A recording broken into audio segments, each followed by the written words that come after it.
RCF. Les vins du Bugey sont souvent à l'honneur sur notre antenne, et ce n'est que justice, car ils sont partie prenante du patrimoine et du dynamisme de notre département. RCF Pays de l'Ain est donc monté à travers les vignes du côté de Marigneux, pas très loin de Belay, à la découverte de la maison Angelot, qui s'est taillé une belle réputation dans la production viticole des AOC du Bugey. C'est Philippe Angelot, co-gérant du domaine avec son frère Éric, qui nous accueille dans son caveau. Bonjour Philippe, j'ai parlé de la maison Angelot. C'est votre dénomination commerciale. Pourquoi le choix du terme de maison alors que habituellement on trouve plutôt cave, caveau, domaine dans la région du Bugey? Alors bonjour à tous. Alors le choix du terme maison remonte à la création de l'entreprise qui était en 1986, donc janvier 1986, qui commence à dater, et où il a fallu trouver une dénomination. Donc c'était plutôt structurel à l'époque, puisque nous sommes dans une structure GAEC, un groupement d'exploitation en commun, et donc on avait choisi à cette époque-là GAEC Maison Angelot.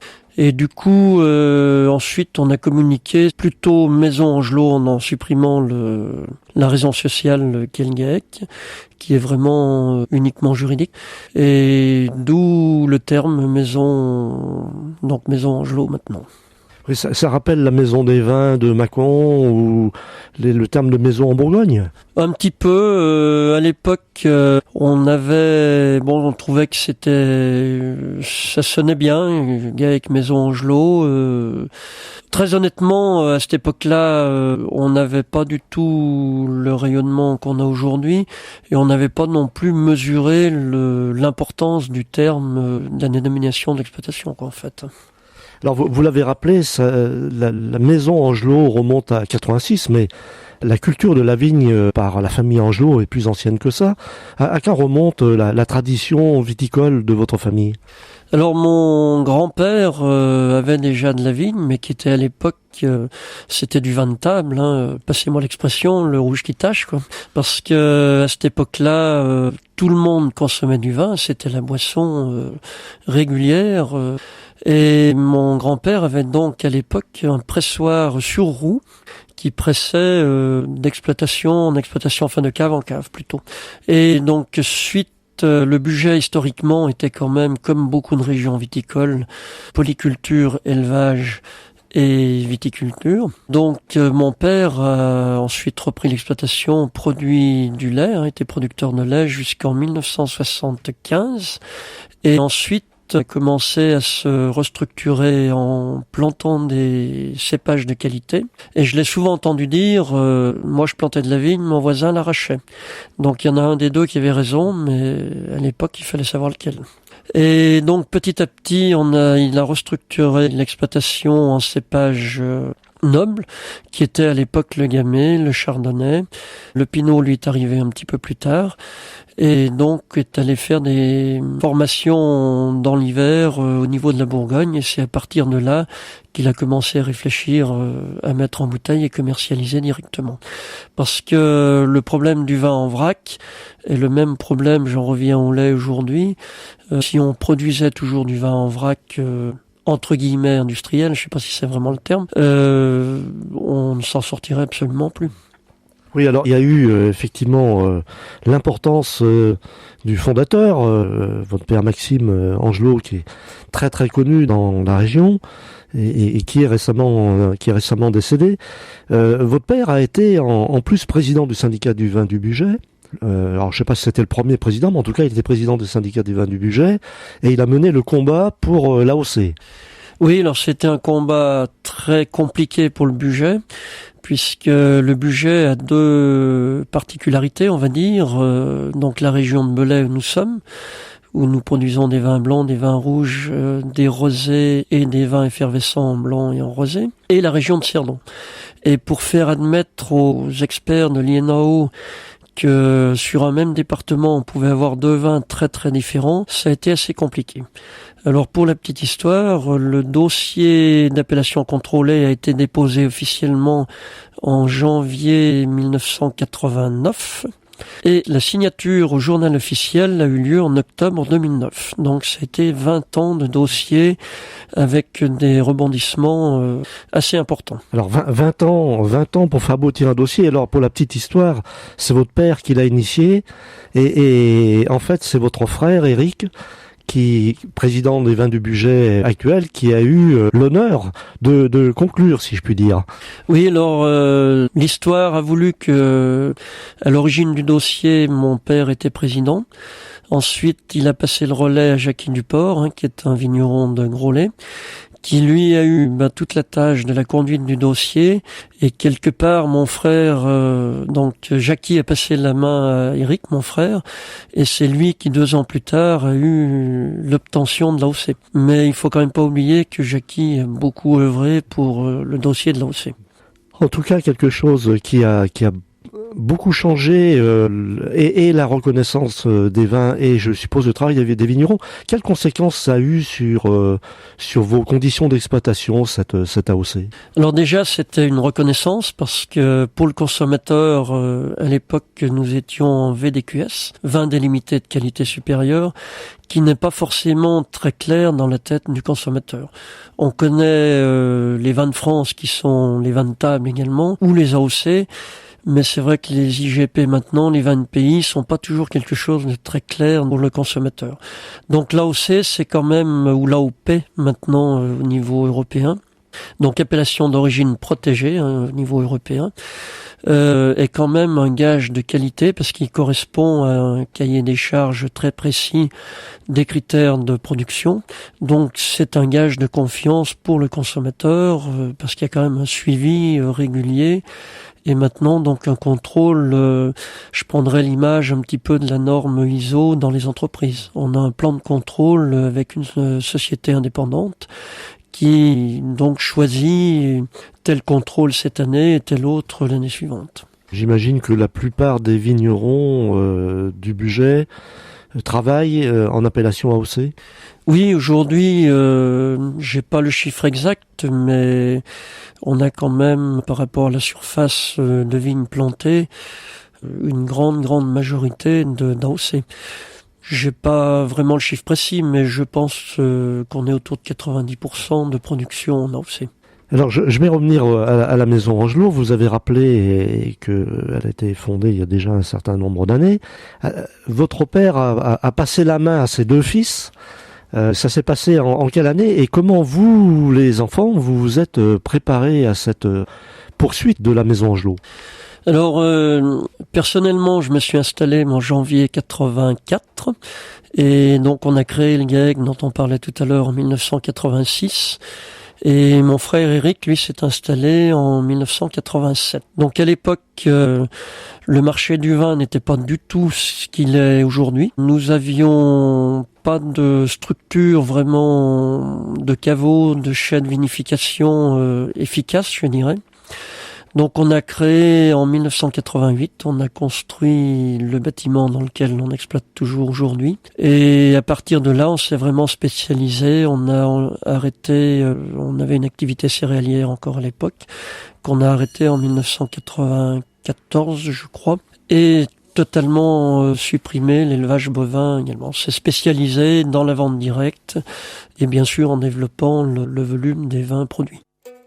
Vous êtes bien sur RCF Pays de l'Ain. Nous sommes avec Philippe Angelot, co-gérant de la maison Angelot, qui nous présente son entreprise. Alors Philippe, pardon, je me mélange avec les 2 frères. Philippe, votre entreprise, donc vous l'avez reprise avec votre frère. Je crois que c'est une installation qui s'est fait progressivement. Vous n'avez pas abordé comment vous vous êtes formé techniquement, parce que le vin c'est quand même un métier. Il y a des savoir-faire qu'il faut apprendre, qu'il faut cultiver. Vous êtes formé sur le tas. Vous êtes allé dans des lycées viticoles.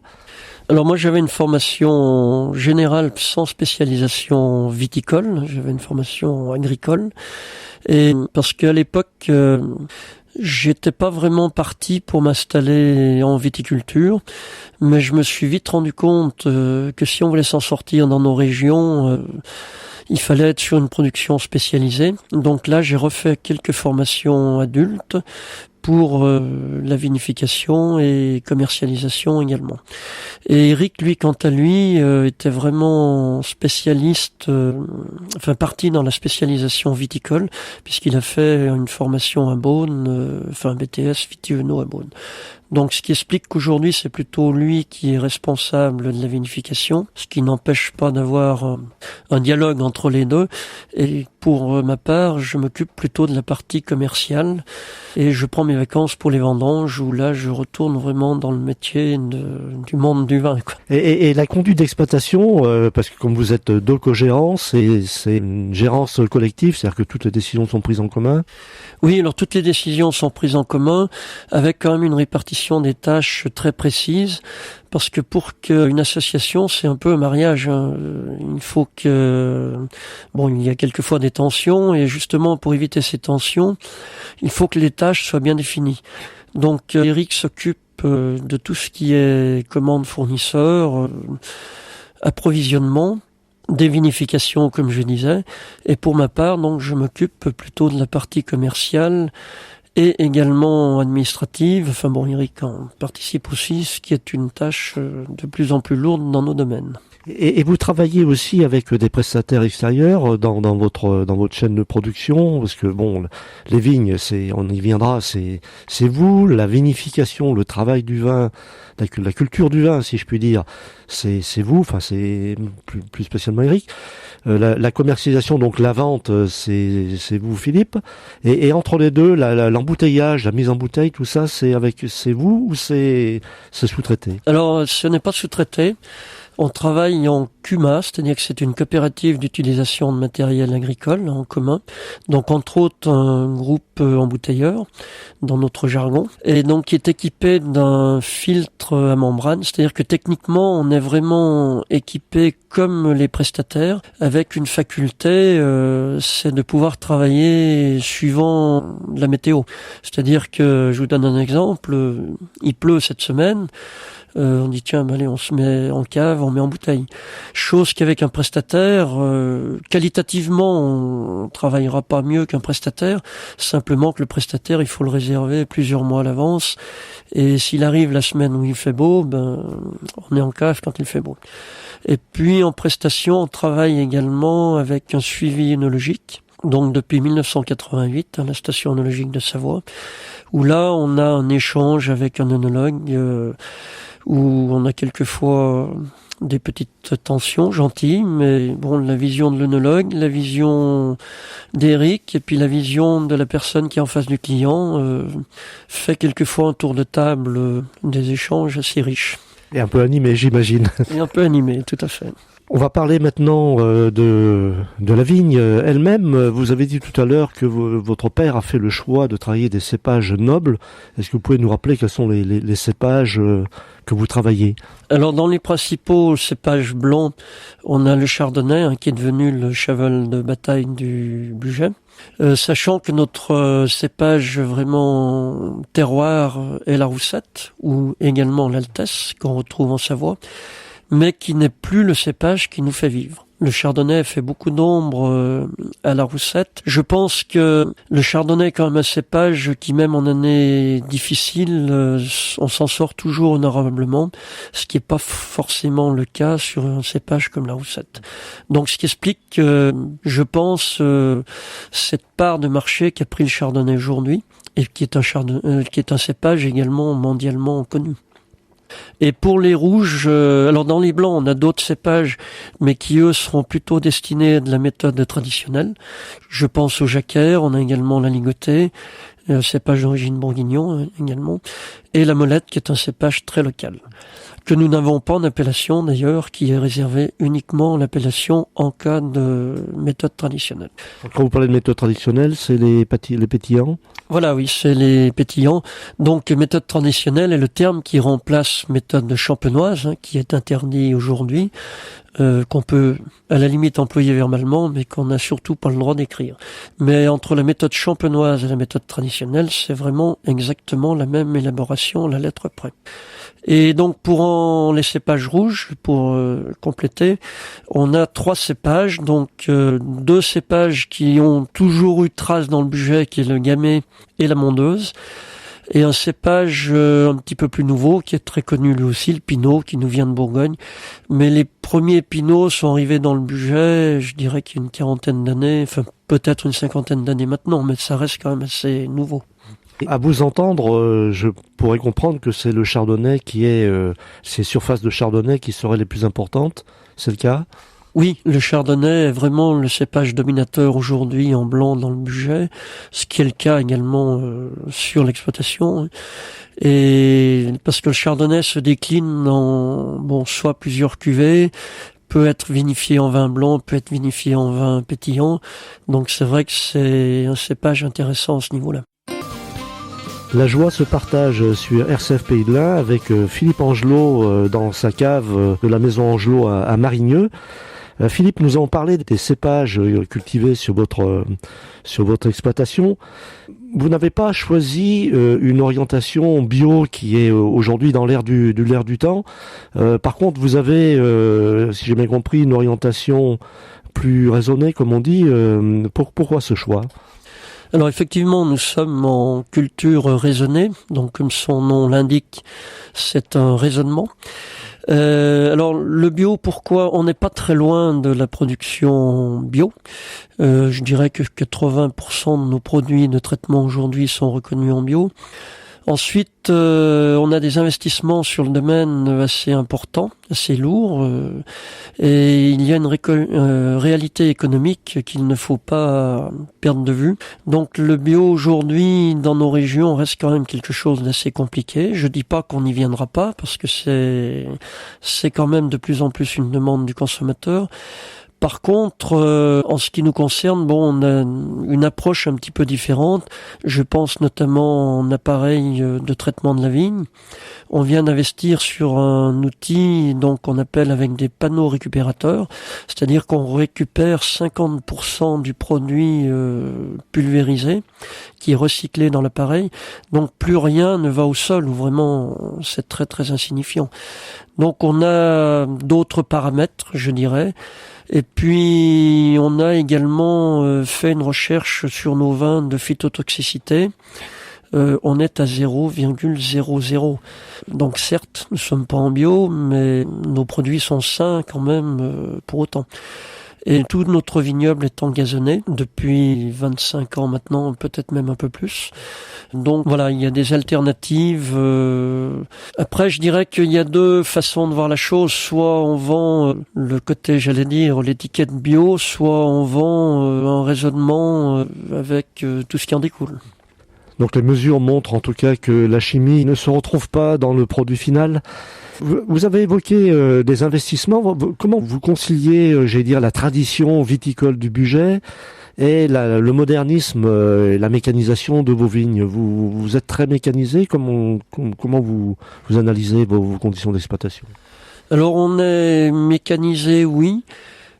Par rapport à des régions du sud, je pense Vallée du Rhône par exemple, on est encore très loin derrière eux, parce que sont vraiment techniquement ont une conduite de vignoble qui permet d'être entièrement mécanisé, ce qui n'est pas le cas chez nous. Donc on a mécanisé ce que l'on a pu, on prétaille en mécanique, on relève maintenant en partie manuellement et mécaniquement. Ensuite, l'opération du rognage, c'est-à-dire l'élagage du surplus, se fait mécaniquement et on est en récolte mécanique. On a un paramètre aujourd'hui important, c'est que la main-d'œuvre, quel que soit le domaine, coûte en France. Et on a de la concurrence de ce point de vue-là. Donc c'est vrai qu'on essaye d'économiser un petit peu de main-d'œuvre dans la mesure du possible, sachant que la vigne reste quand même un travail manuel d'une manière générale sur la conduite, et que pour faire du bon vin, il ne faut pas oublier qu'il faut rentrer des beaux raisins.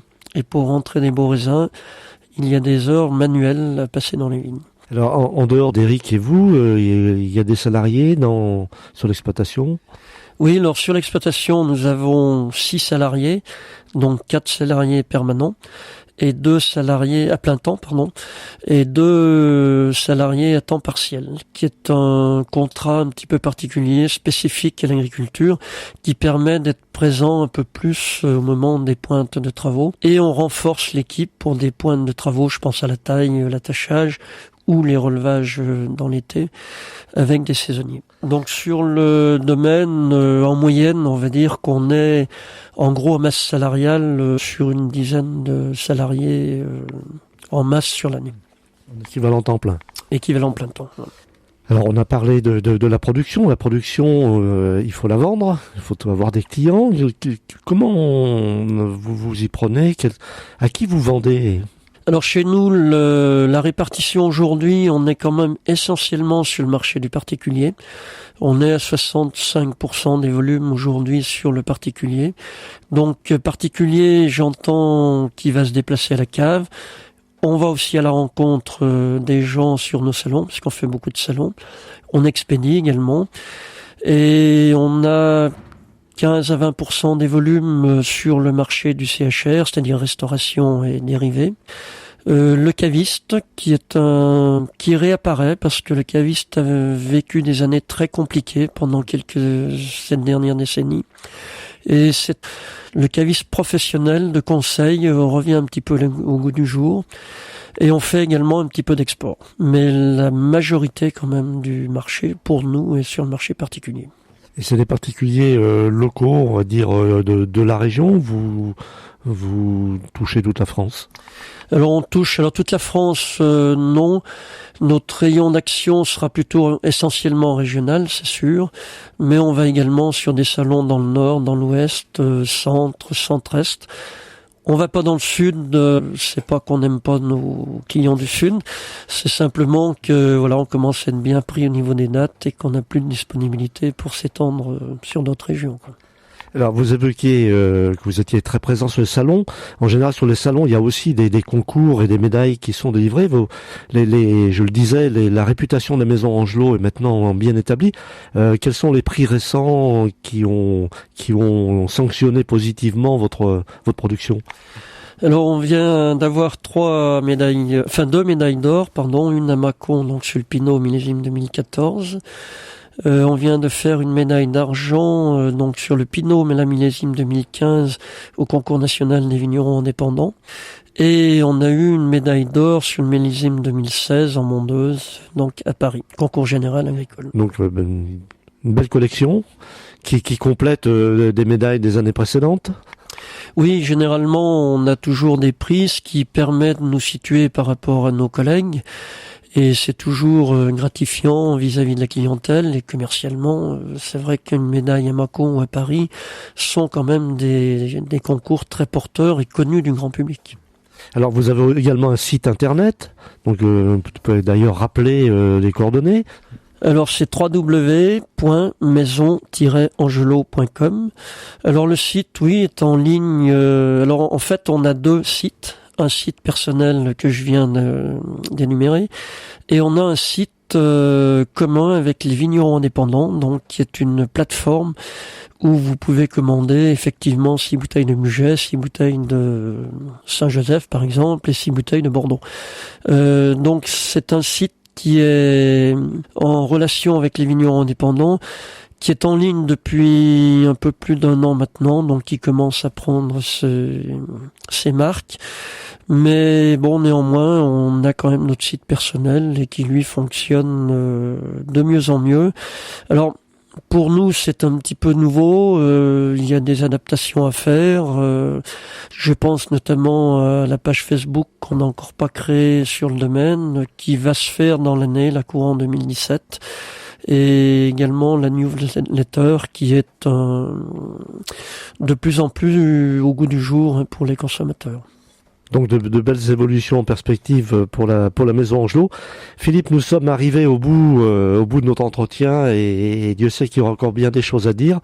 Merci de votre accueil. Et puis donc je rappelle aux auditeurs qu'ils peuvent soit venir à Marigneux, pas très loin de Belay, on monte à travers les vignes, c'est un très joli village, ou aller sur le site internet www.maison-angelot.com.